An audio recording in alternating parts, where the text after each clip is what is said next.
Public grievances को redress करने की जो कोशिश है वो जारी है। हम चाहेंगे कि इसका फ्रीक्वेंसी बढ़े, पर कई बार वक्त जो है वो बीच में खड़ा हो जाता है। हम ये भी चाहते हैं कि इसकी फ्रीक्वेंसी बढ़े। एक्सपीरियंस ये कहता है कि इसमें कि हम वही दो किस्म की लोग आते हैं जिनके कठिनाइयाँ होती हैं, जिनके मुश्किलातें जो है। एक तो अपना पुलिस का जो परिवार है उसमें इतना बड़ा परिवार है, उनके लोग आते हैं, उनके घर में बड़ी मसाइल होते हैं और इतना लार्ज फोर्स से फैला हुआ है, तो उनका SRO केसेस होते हैं, ट्रांसफ़र की केसेस होते हैं, उनके फैमिलीज़ में हेल्थ की इश्यूज होते हैं, चिल्ड्रन की एजुकेशन, बच्चों की एजुकेशन के मसले होते हैं, ये सब होते हैं।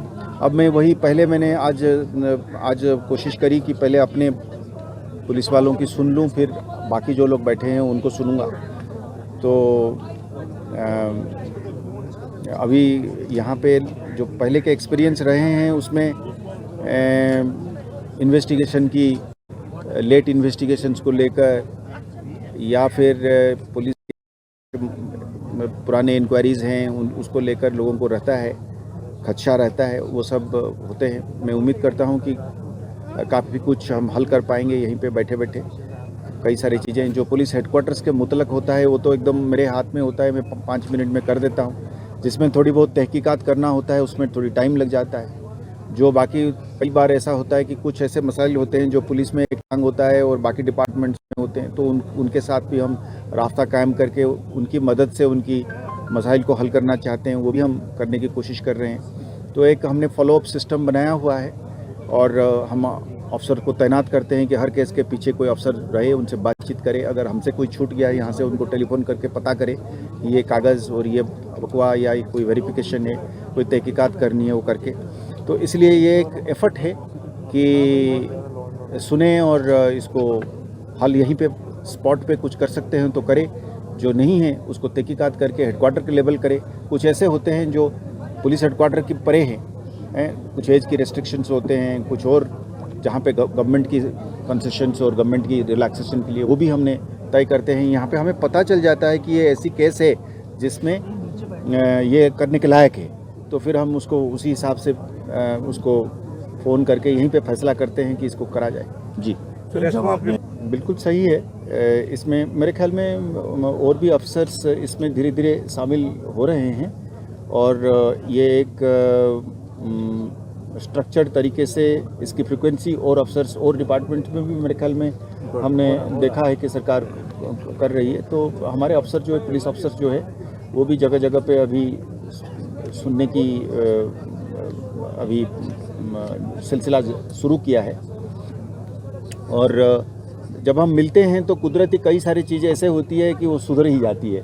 तो जो बाकी नहीं है वो फिर सीनियर अफसर साहिबान बैठ के उसको सुनेंगे। पर बात आपकी दुरुस्त है कि इसकी फ्रीक्वेंसी बढ़नी चाहिए और अफसर इसमें शामिल होनी चाहिए, इसमें कोई दो राय नहीं। देखिए बहुत हो सकते हैं इसमें। मैंने देखिए ना, हमें इस चीज़ की बड़ी एहसास है कि बाकी डिपार्टमेंट के निस्बत में पुलिस डिपार्टमेंट का एक इंटरेक्शन जो है, और भी डिपार्टमेंट्स हैं पर पुलिस की एक रिलेशनशिप और एक इंटरेक्शन बहुत डायरेक्ट है। कॉमन मैन जो स्ट्रीट में चलने वाले आम आदमी जो है उसके साथ पुलिस का एक रोज़मर्रे की ज़िंदगी में एक वास्ता है।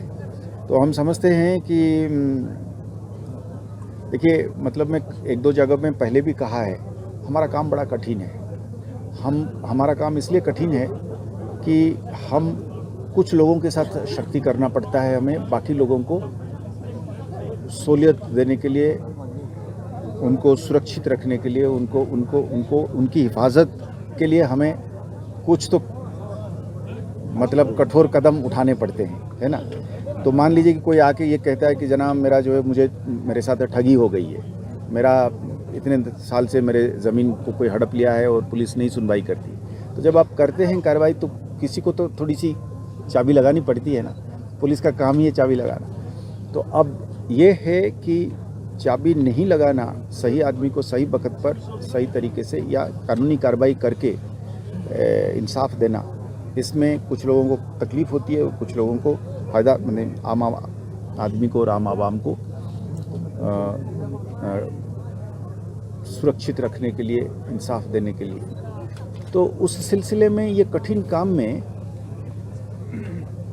जब कहीं किसी जगह पे वायलेंस एक स्ट्रक्चर्ड तरीके से हो जाता है, टेररिज्म और मिलिटेंसी फैल जाती है, पुलिस का काम और कठिन हो जाता है। तो उसकी वजह से 30 साल में एक माहौल पैदा हुआ है। पर हम एक ऐसे फिलोसफी में बिलीव करते हैं जे.एंड.के पुलिस, और उस पर हम कायम रहना चाहते हैं, जिसमें हम फ़र्क करना चाहते हैं।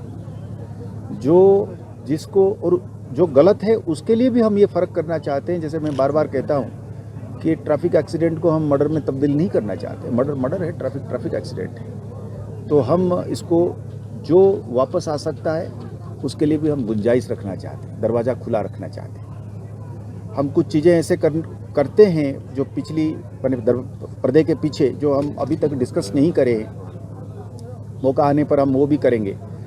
हम तो ये चाहते हैं कि हमारे बच्चे जो है इसमें जा ही ना।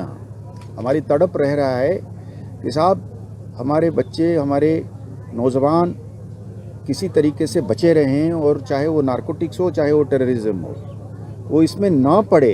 अब हम उसमें जा रहे हैं, और उसमें बाकी डिपार्टमेंट, सिविल सोसाइटी,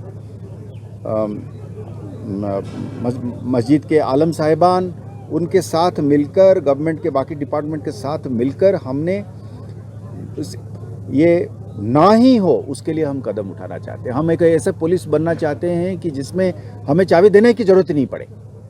तो उसमें आप यकीन रखें कि हम इसमें आने वाले दिनों में हम देखेंगे कि इस पे जे.एंड.के पुलिस एक और नज़रिया से पेश आ रहा है। और इसमें मैं कहीं किसी जगह पे कहा था कि जो टेररिज्म में भर्ती हो जाता है, हमारे लिए वो एक विक्टिम है, और उसको डालने वाला जो बंदा है, उसको बहलाने वाला, उसके हाथ में हथियार देने वाला, उसको पैसे देने वाला, उसका बरगलाने वाला, वो ज़्यादा कसूरवार है ना, बल्कि जो छोटा है, जिसका मूंछ दाढ़ी नहीं आया है। तो इस सिलसिले में हमारी एक कोशिश रहेगी, एक नया रवैया रहेगा कि साहब हम अपने पुलिस वालों को भी उसी हिसाब से रिवार्ड करेंगे। जो इस काम में ज़्यादा मेहनत करेगा, हम उसको ज़्यादा रिवार्ड करने की कोशिश करेंगे। हम चाहेंगे कि prevention is better than cure, इस थीसिस, इस फिलोसफी में हम काम करें। जी, कम समझ और कम नॉलेज की वजह से, क्योंकि ये वाली एरिया में एक्चुअली मैंने ज़्यादा काम नहीं किया था। डीजीपी की चार्ज संभालने के बाद मैंने अपने आला अफसर साहिबान के साथ, एडीजी, आईजी साहिबान, डीआईजी साहिबान, एसएसपी साहिबान के साथ, इंस्पेक्टर साहिबान के साथ बैठने उठने के बाद मुझे इस चीज़ की एहसास हो रहा है कि जो इसमें यूजर है ना, जो एडिक्ट है, जो यूजर है, वो इसके तंत्र ऐसा है, वो अपना खर्चा पूरा करने के लिए वो पेडलिंग भी कर लेता है। तो ये एक सेल्फ सस्टेनिंग क्राइम है, जिसमें हम समझ रहे थे कि विक्टिम को हम अलग करेंगे।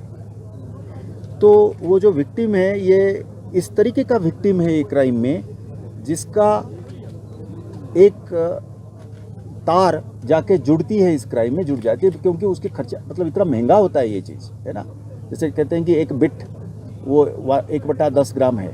अब 1/10 ग्राम बिट जो है, मैंने सुना, मेरे हिसाब से हम जो नॉलेज है उसमें 1500 से 2500 तक वो बिक्री होती है। तो 2500 अगर वो एक बार खाता है, उसको कुछ लोगों को शाम को फिर दोबारा जब ज़रूरत पड़ जाती है। तो इसका मतलब 3000 रुपया अगर किसी बच्चे को ज़रूरत पड़ता है दिन में, तो वो 90,000 रुपया कहाँ से लाएगा? तो वो फिर पेडलिंग करने लग जाता है। इसकी तादाद इस तरीके से बढ़ जाता है। चूँकि पुलिस डिपार्टमेंट के पास इस चीज़ की साधन नहीं है कि ये इसको डी एडिक्शन सेंटर, को डी एडिक्शन सेंटर जो है वो एक मेडिकल महकमा का काम है ना, और उसमें एक फिज़िकल एस्पेक्ट है, एक मेंटल एस्पेक्ट है। उसके लिए पुलिस डिपार्टमेंट हम इसीलिए इसको ले रखे हैं अपने हाथ में, क्योंकि कोई और इतना बढ़ चढ़ के आ नहीं रहा था। पर आपकी बात दुरुस्त है कि जो प्रॉब्लम है उसके हिसाब से शायद ड्रग डी एडिक्शन सेंटर कम पड़ रहे हैं। हम कोशिश करेंगे कि इसको बढ़ाया जाए, सरकार के साथ बात करेंगे, चीफ सेक्रेटरी साहब के साथ एक स्पेशल मीटिंग भी करेंगे हम, हेल्थ डिपार्टमेंट के सेक्रेटरी साहब को भी कहेंगे और साधन जुटाएंगे कि ये इसको करेंगे। तो आप लोग भी इसमें मदद करें। आज तक मेरा ये आइडिया था कि ड्रग को यूज़ करने वाला छोटा पेडल करने वाला अलग है और इससे मुनाफा कमाने वाले अलग हैं। मुनाफा कमाने वाले जो हैं उनको अलग करके उनके खिलाफ सख्ती से सख्ती कार्रवाई करने की हम सोच रहे हैं। पर वो कहाँ पे जाके ये दोनों घुल मिल जाते हैं वो चैलेंज हमारे लिए रहेगा। पर हम इसको दोनों तरीके से अभी अटैक करेंगे। जो इसको बिजनेस के तौर पे चला रहे हैं उनके साथ सख्ती बरतेंगे, जो इसका विक्टिम है उनको विक्टिम के तौर पे पेश आएंगे।